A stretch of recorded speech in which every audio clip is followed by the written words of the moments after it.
believe that Mr. Trump deserves to win the Nobel Peace Prize tomorrow? Well, I think that's probably a decision that comes from the Nobel Committee. And my take is that there are two key pieces that have to be solved in the big picture. One is in the Middle East, and we're seeing the results of that. And then the other one is between Russia and Ukraine. And once those are solved, I don't see any impediments to it. Do you plan to nominate Mr. Trump next year if he doesn't win? This year? I think probably the best nomination would be coming from Zelensky and then the King of Jordan. Those would be two that would come. But I think you have to, my experience with the Nobel Peace Prize comes from Martti Ahtisaari, the former president of Finland. He got it in 2008, and he got it because he negotiated 3 peace agreements on 3 different continents. Namibia in Africa, Kosovo, Serbia in Europe, and then Aceh in Indonesia. And his message was always that when you do a peace agreement, the key is that it looks like an equal match, that the big guy doesn't win over the small guy, and vice versa.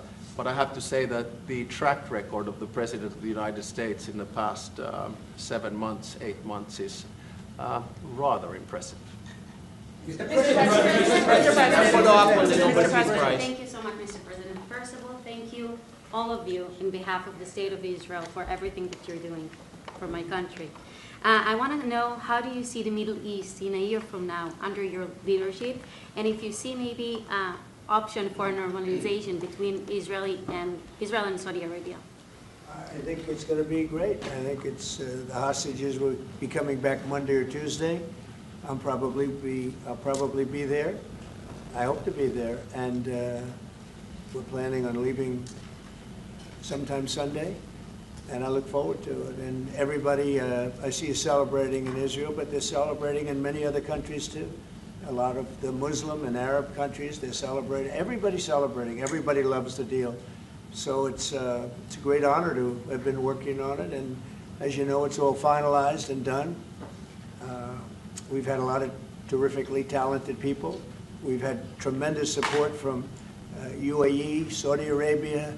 Qatar has been unbelievable. Egypt, as you know, and Jordan. Indonesia, it's... I don't want to leave anybody out. Just so many different countries. It's been incredible. Nobody's seen anything like it.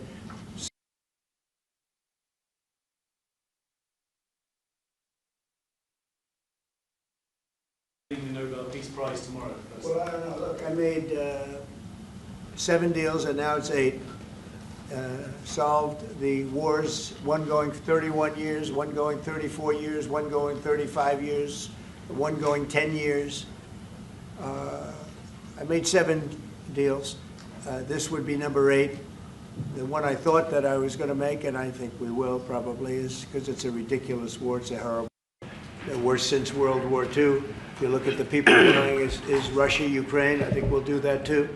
We've a lot of reasons for them to do it, and I think they'll be coming to the table pretty soon.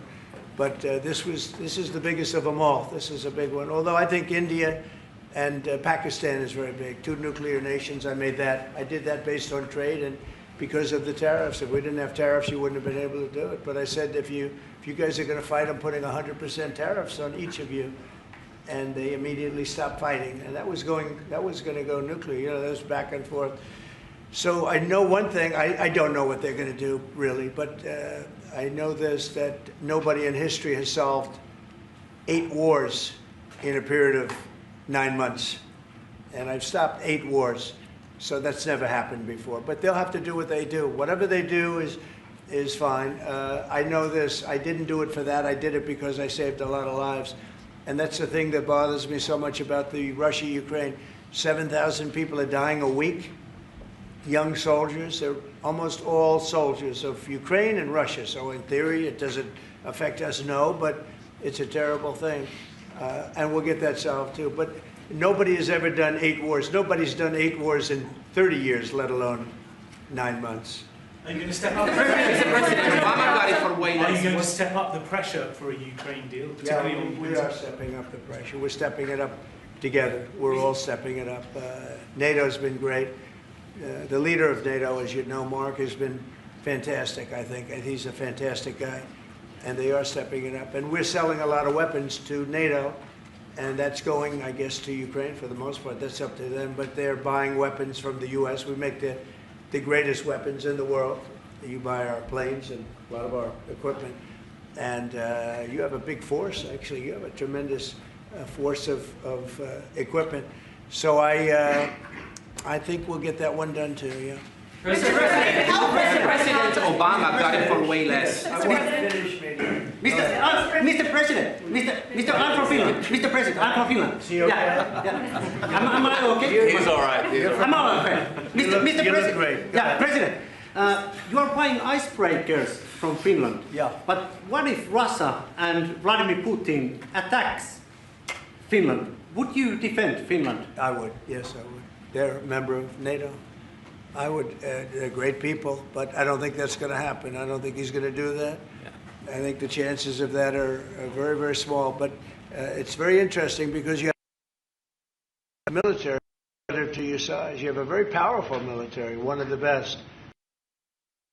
Certainly, we will be there to help. Okay? Mr. President. Okay, please. Mr. President, thank you. We have a big border, as our president said. How would you exactly defend Finland? And yeah, thank you. Say what? How would you defend Finland? Vigorously. Can I just add on that? We're very pleased with the fact that we have so much training going on with American soldiers right now, so they're getting experience from Arctic conditions, and we're integrating our militaries together, working not only through the DCA agreement, but other ways as well. We see that day to day in the work that we do, and it's working well. Okay? Please. Yeah, thank you. How do you Where see are you this? from? I'm from Finland too. Finnish Yeah, news a lot of- agent. Yeah, a lot of Finns, It's no? very impressive. So, Mr. I like them President, better than our reporters.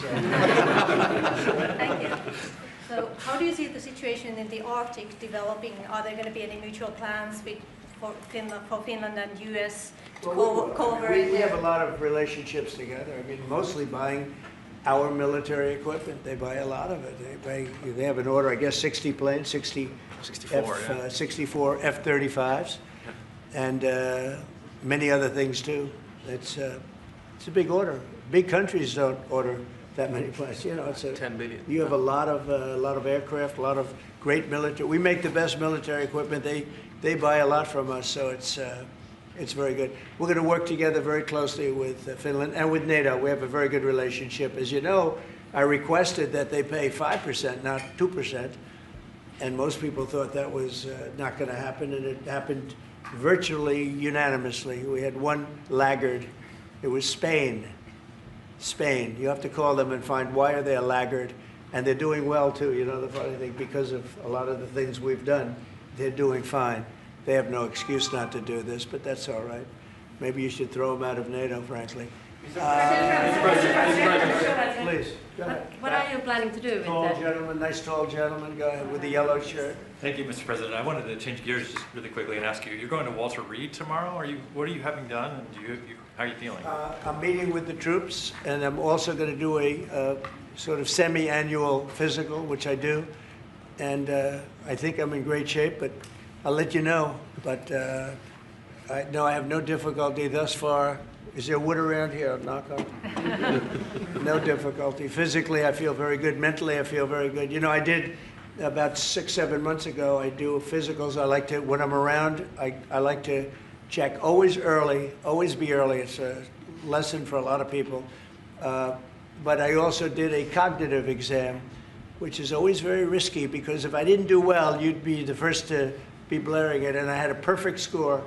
And one of the doctors said he's almost never seen a perfect score. I had a perfect score. I got the highest score. And that made me feel good.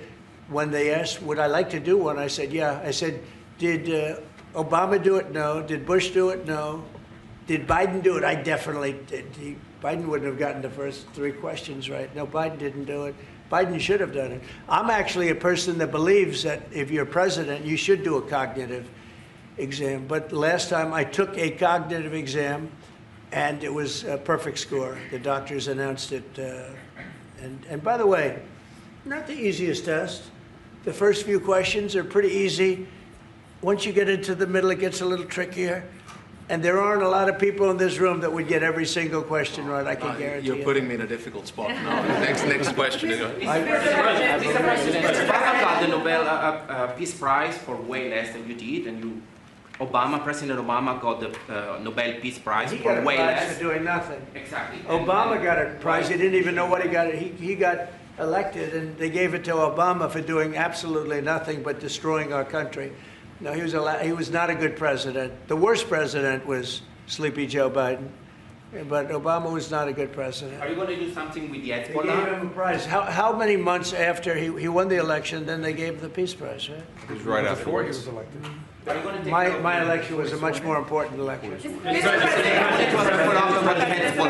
Now that you're fixing the situation between Hamas and Israel, are you going to be taking care of the Hezbollah or armed the